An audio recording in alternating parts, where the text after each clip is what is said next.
Salam sejahtera Malaysia, denyut nadi suara rakyat bergema di channel ini. Jangan lupa tekan butang subscribe, like dan share. Malaysia kita punya, cintai Malaysiaku, kita jaga kita.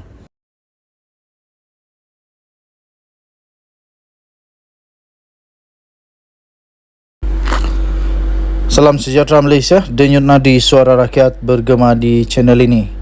Berita terkini yang amat mengejutkan seluruh Malaysia. Berita sedih dan duka cita dengan kematian meninggal dunia yang amat mengejutkan Malaysia.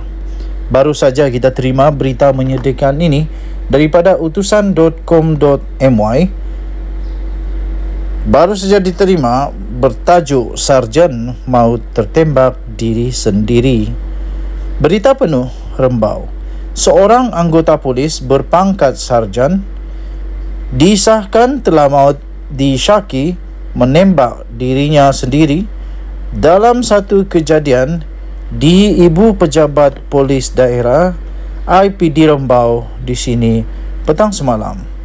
Difahamkan keadaan berlaku pada kira-kira 6.40 petang itu di sebuah bilik di bahagian siasatan jenayah IPD berkenaan. Mayat anggota polis yang berusia 58 tahun itu telah pun dibawa ke Hospital Tuanku Jaafar atau HTJ di Seremban pada malam tadi bagi proses untuk membedah siasat.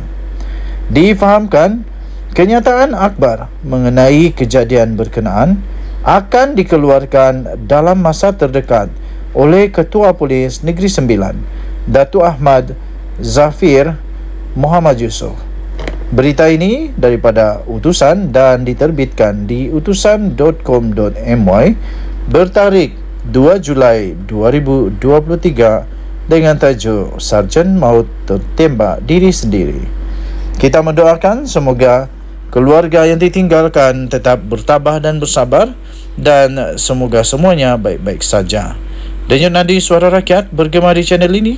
Jangan lupa tekan butang subscribe, like dan share. Bye-bye.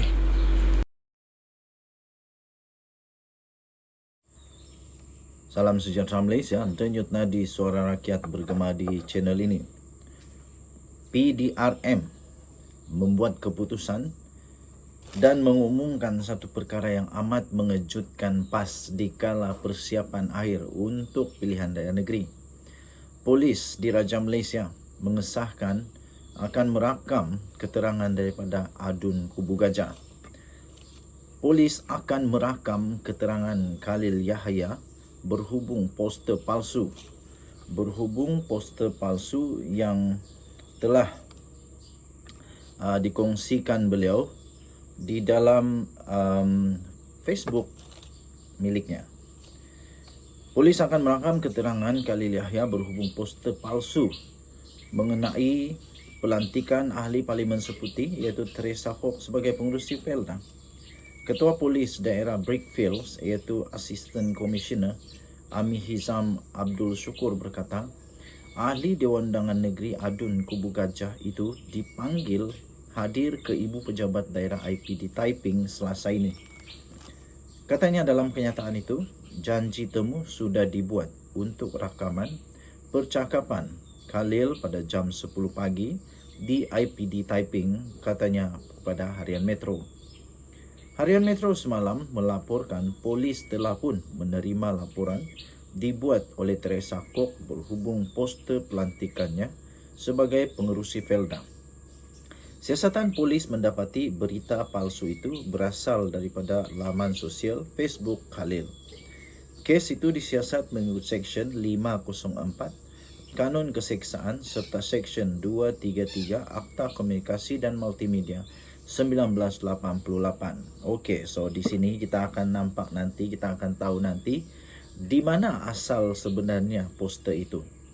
Adakah poster itu hanya akan hanya di repost, hanya diulang siar semula oleh adun daripada PAS ini, ataupun poster itu dicipta sendiri oleh beliau ataupun ada orang admin atau sebagainya yang mencipta poster itu kemudian dipost oleh beliau. Dan nanti kita akan lihat akhirnya nanti polis akan siasat juga siapakah yang pertama post poster palsu ini.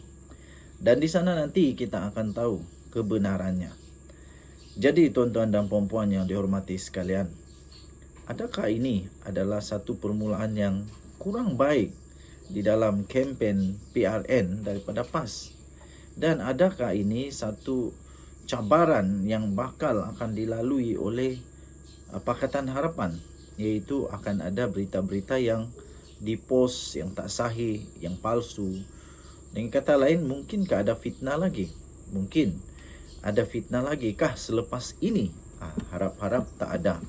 Dan kita ingin melihat kempen yang bersih tanpa politik terlebih-lebih sehingga adanya timbul yang disebut sebagai fitnah. Harap-harap tidak ada fitnah memfitnah, dan harap-harap semua yang dikeluarkan itu adalah fakta. Kerana rakyat ini, terutamanya orang daripada golongan sederhana yang berpendidikan sederhana, selalunya akan cepat untuk menerima semua. Dan kadang-kadang berita sebenar itu tidak dapat diterima semula. Jadi yang melekat di kepala adalah berita palsu, kerana mungkin tak sempat nak dapat berita sahih. Okey, so kita harap Polis Diraja Malaysia dapat melaksanakan tugas dengan baik, dan kita doakanlah semoga semuanya dapat diselesaikan dengan baik tanpa ada sebarang yang tidak baik. Denyut Nadi, Suara Rakyat, bertemu di channel ini. Bye-bye. Salam sejahtera Malaysia. Denyut Nadi, Suara Rakyat, bergema di channel ini. Perkara yang paling dahsyat pernah saya baca adalah perkara ini, saya fikir. Bayangkan 44 juta ringgit tunai. Berapa banyak tu? Cuba kamu komen, mana tahu ada yang kerja bank kah, kerja memang accountant kah, kerja memang dealing with money, cash money. 44 juta cash ni berapa banyak? Mana tahu kamu ada pengalaman, cuba komen. Berapa banyak 44 juta ini? Berapa bag? Cukupkah satu kereta? Tapi memang betul, pelik tapi benar, tapi ini sudah terjadi. 44 juta ringgit Malaysia cash ditemui di pejabat, di rumah bekas seorang pengarah Jabatan Air Negeri Sabah. Aduh, patutlah di kampung kami tiada air. Patutlah banyak kampung tak ada air. Rupanya ramai orang pencuri. Aduh, pencuri. Tapi kita tak tahulah. Kita belum tahu lagi dia ni pencuri ke tidak. Tapi yang jumpa ni 44 juta ringgit ditemui di pejabat dan rumah. Kenapa ada 44 juta ringgit di pejabat dan di rumah? Kenapa tidak kasih masuk dalam bank? Apa yang takut? Mahkamah Seksyen di Kota Kinabalu diberitahu bahawa wang tunai melebihi 44 juta ringgit. Punya banyak. Gila, nak buat apa dengan 44 juta ringgit tunai ni? Ditemui di pejabat dan di rumah. Di pejabat pun ada, di rumah pun ada bekas pengarah Jabatan Air Sabah, JANS, iaitu Awang Muhammad Tahir Muhammad Talib. Perkara itu dimaklumkan oleh Ketua Pasukan Serbuan nombor 8, Hishamuddin Muhammad Esa, 49 tahun, semasa pemeriksaan oleh Timbalan Pendakwa Raya DPP Mahadi Abdul Jumaat. Hishamuddin memberikan keterangan itu sebagai saksi pendakwaan ke-40 di hadapan Hakim Abu Bakar Manat dalam perbicaraan untuk skandal rasuah terbesar di Sabah itu. Beliau berkata lebih 23 juta tunai ditemui semasa di serbuan di pejabat Awang Tahir, AG Tahir, pada 4 Oktober 2016 di Wisma Muiz. Bayangkan di pejabat ada 23 juta ringgit. Aduh, banyaknya. Yang hairan di pejabat tu Staf dia tidak tahu kah? Macam mana duit 23 juta itu ada di pejabat?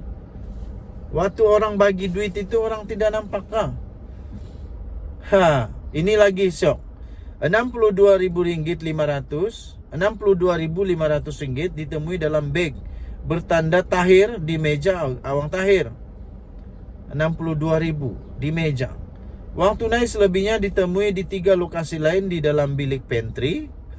Di pantry, di sofa dengan 3 tempat duduk, kabinet TV serta kabinet kayu. Katanya sambil menambah bilik pantry itu berada di belakang meja Awang Tahir. Beliau turut memberi keterangan bahawa setiap bungkusan wang di antara RM50.000 dan RM100.000 dan hanya Awang Tahir yang mempunyai akses ke bilik pantry di pejabatnya. Bilik pantry itu adalah bilik dengan papan tanda go away di pintunya, di mana timbunan wang tunai dipercayai ditemui dan dirampas oleh Suruhanjaya Pencegahan Rasuah Malaysia. Hishamuddin turut memberitahu pada hari yang sama, lebih daripada 21 juta ringgit ditemui ketika pasukannya menyerbu rumah Awang Tahir di Sembulan. Menjawab satu soalan lain, beliau berkata, lebih 8 juta ringgit ditemui dalam sebuah bilik di tingkat 3 rumah itu. Beliau turut berkata 86 jam tangan berjenama dan mewah serta 921 barang kemas turut ditemui di rumah berkenaan. Saksi itu selanjutnya memberi keterangan bahawa pasukannya kemudian menemui wang tunai 9 juta ringgit dan 4 juta ringgit Malaysia masing-masing di dalam kereta Mazda dan Mercedes-Benz. Kira-kira 9 juta ringgit ditemui dalam sebuah kereta Mazda. Wang itu dimasukkan ke dalam beberapa beg yang disimpan di dalam bonet kereta. Ketika itu kereta diparkir tidak jauh dari pagar rumah yang diletakkan di luar pagar rumah. Sebanyak 4 juta ringgit lagi ditemui di dalam sebuah Mercedes-Benz. Wang itu dimasukkan ke dalam beg dan dimasukkan ke dalam bonet kereta, katanya. Dahsyat tak dahsyat? Sila komen. Denyut Nadi Suara Rakyat bergema di channel ini. Bye-bye. Salam sejahtera Malaysia. Denyut Nadi Suara Rakyat bergema di channel ini. Nampaknya Wan Saiful Wanjan, bekas bos, bekas Setiausaha Agung, untuk bersatu dalam keadaan yang bahaya sekarang ini. Ini telah pun dikemukakan atau diberikan keputusan di mahkamah, iaitu pertuduhan rasuah Wan Saiful adalah teratur dan lengkap, kata pendakwaan.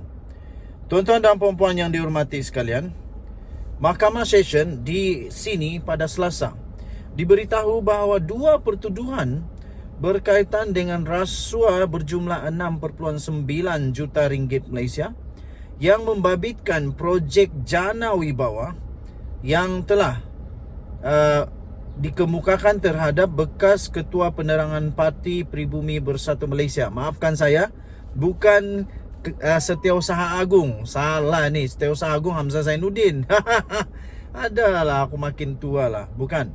Tetapi bekas Ketua Penerangan PPBM Bersatu, iaitu Wan Saiful Wanjan, yang telah pun meletak jawatan. Setelah beliau diheret ke mahkamah, dia terus letak jawatan. Dan sekarang ini memang sah dia ada dalam keadaan yang amat sukar, kerana di mahkamah dinyatakan oleh pihak pendakwaan bahawa semua proses dalam pendakwaannya adalah lengkap dan teratur. Teratur dan lengkap. Timbalan pendakwa raya iaitu Rashidah Murni Azmi berhujah bahawa kedua-dua pertuduhan berkenaan itu tidak cacat, sebaliknya jelas dan boleh difahami.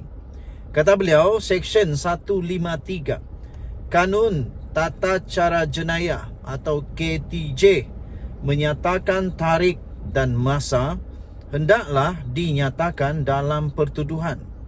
Dalam pertuduhan pertama, masa telah dinyatakan, iaitu sekitar April 2022, manakala pertuduhan kedua, masa yang dinyatakan adalah pada bulan Julai hingga September. Pihak pembelaan juga telah dibekalkan dengan dokumen serta notis yang mencukupi bagi membolehkan mereka menyediakan pembelaan katanya. Beliau berkata demikian pada prosiding pendengaran permohonan Wan Saiful untuk mengenepikan dua pertuduhan meminta dan menerima rasuah berjumlah 6.9 juta ringgit Malaysia membabitkan projek Jana Wibawa yang dihadapinya di hadapan Hakim Rozina Ayub.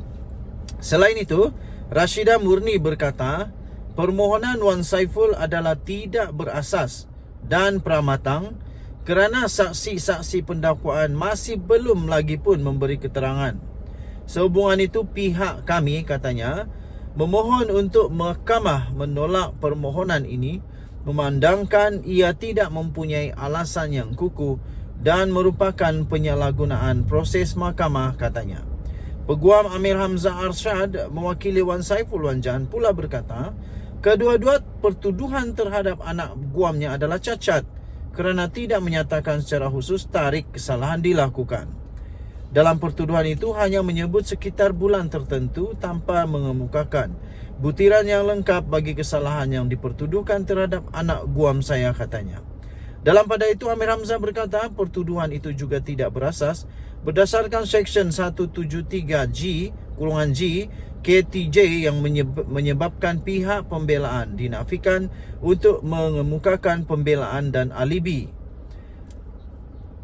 Okey, tuan-tuan dan puan-puan yang dihormati sekalian, anda boleh mendapatkan berita lengkap ini di sinarharian.com.my. Kita jumpa lagi. Bye-bye. Salam sejahtera Malaysia. SPRM semakin tegas, semakin hebat, semakin padu, semakin mantap, semakin ditakuti. Inilah yang kita mau. Supaya semua orang tak lagi suka hatinya aja.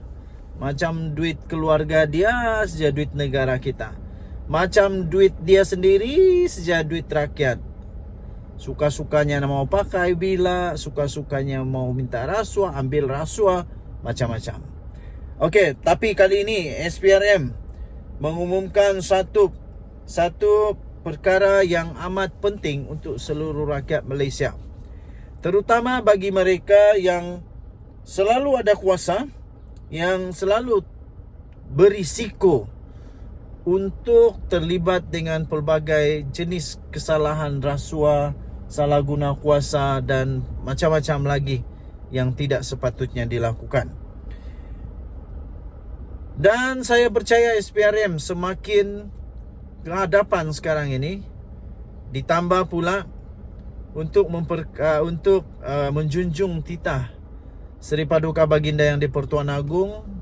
Baginda bertitah supaya rasuah dihapuskan di Malaysia, dan juga menyokong kepimpinan Perdana Menteri Datuk Seri Anwar Ibrahim yang sungguh-sungguh mau hapuskan, mau menghentikan, mau menghapuskan, mau memupuskan rasuah di Malaysia ini.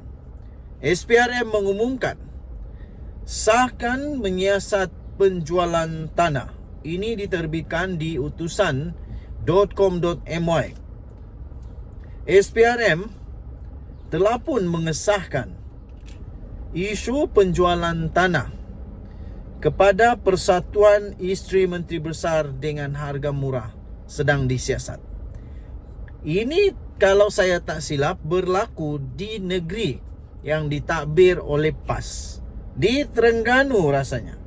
Tapi mari kita lihat bersama-sama di mana kejadian ini berlaku. Suruhanjaya Pencegahan Rasuah Malaysia mengesahkan sedang giat menjalankan siasatan berhubung dakwaan penjualan tanah bernilai 29.3 juta ringgit Malaysia kepada sebuah persatuan yang dimiliki isteri kepada seorang menteri besar dengan harga yang murah. Satu sumber mendedahkan kepada utusan Malaysia, beberapa saksi telah pun dipanggil sejak beberapa minggu lalu bagi membantu siasatan itu. Kata sumber, mereka yang dipanggil membabitkan pegawai-pegawai kerajaan di negeri berkenaan. Okey, tidak dinyatakan di sini di negeri mana sebenarnya berlaku ini. Okey, kita boleh cari siasat dulu di Google. Jual tanah kepada Persatuan Isteri Menteri Besar. Cuba kita type begitu, apa yang keluar? Ada di Harapan Daily, di mana diterbitkan di Harapan Daily. Di Malaysia kini pun ada. Okey, kita baca dulu di harapandaily.com. Harapandaily.com, dia kata begini. Tanah 29.3 juta. Okey, jadi kita kembali kepada berita dari utusan tadi itu. Adakah dia sama? 29.3 juta juga. Okey, jadi saya fikir ini berkaitlah. Tanah, saya baca semula, berhubung dakwaan penjualan tanah bernilai 29.3 juta kepada sebuah persatuan dimiliki isteri kepada seorang menteri besar dengan harga murah. Itu di utusan.com.my. Jadi kalau kita pergi balik di harapandaily.com itu, bertarikh 5 Jun, jumlahnya sama 29.3 juta. Tetapi ini lebih detail. 5 Jun 2023 diterbitkan. Tajuknya, tanah 29.3 juta dijual hanya dengan RM500,000 sahaja kepada Persatuan Isteri Yang Berhormat PAS Terengganu. Seluas 11,299 meter persegi, berdekatan bangunan Badan Perhubungan PAS Negeri Terengganu yang bernilai 29.3 juta dikatakan telah dijual kepada Persatuan Isteri Wakil Rakyat dan Bekas Wakil Rakyat Terengganu, Khairunisa, dengan hanya RM500,000. Lapor portal The Corporate Secret, keputusan membabitkan tanah strategik di Kuala Terengganu itu dibuat oleh Menteri Besar, Datuk Seri Dr. Ahmad Samsuri Mokhtar dan ahli-ahli Majlis Mesyuarat Kerajaan Negeri. Walau bagaimanapun, pihak pendaftar tanah Kuala Terengganu dan Majlis Bandaraya Kuala Terengganu MBKT tidak bersetuju tanah itu diserahkan kepada Khairunisa. Kata laporan ini, konflik kepentingan dalam perkara ini ialah Menteri Besar dan ahli Exco selaku pembuat keputusan telah meluluskan permohonan isteri Menteri Besar dan isteri ahli Exco untuk memiliki tanah kerajaan negeri yang bernilai tinggi. Atas konflik kepentingan kerajaan negeri pimpinan Menteri Besar dan Persatuan Pimpinan Isteri Menteri Besar, bayaran premium yang sepatutnya dikenakan ialah sebanyak 5.87 juta dikurangkan kepada RM500,000 sahaja dipertik oleh portal itu. Kemudian ada juga diselitkan satu borang di sini. Borang PTK.TR 731520180046-17 Kanun Tanah Negara Borang 5A Seksyen 81 dan 82. Notis bahawa hasil tanah harus dibayar. Nombor permohonan tanah 2/19 kepada Persatuan Isteri Wakil Rakyat dan Isteri Bekas Wakil Rakyat Negeri Terengganu, Khairunisa. Kemudian ada jumlah dia RM503,855 saja.